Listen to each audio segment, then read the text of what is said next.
कहा थे हवा गणपति का का बोला जय जय श्री राम जय जय श्री राम। ये हवा कहते हैं पानी बरसते हैं और आशीष भरे की हवा कहते हैं पानी बरसते हैं और आशीष भरे की संत ज्ञानी करेगा गुहार तो लगाड़ा गाड़ा जोहार प्रभु तुला गाड़ा गाड़ा जोहार गाड़ा गाड़ा जोहार प्रभु तुला गाड़ा गाड़ा जोहार गाड़ा जोहार प्रभु तुला गाड़ा गाड़ा जोहार। दुनिया के देवता सबला सिखाते मानवता दुनिया के देवता सबला सिखाते मानवता संत ज्ञानी करेगा गुहार तुला गाड़ा गाड़ा जोहार प्रभु तुला गाड़ा गाड़ा जोहार तुला गाड़ा गाड़ा जोहार प्रभु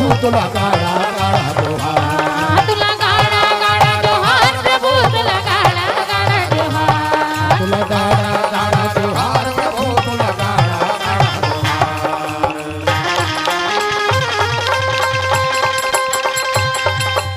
जय हो।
आपकी आवाज ही आपकी पहचान है।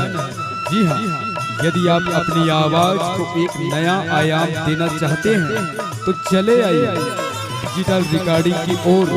Sahu sound service, Katangi, Gandai. संपर्क करने के लिए मोबाइल नंबर है 940 6240 828 7089 88 7028।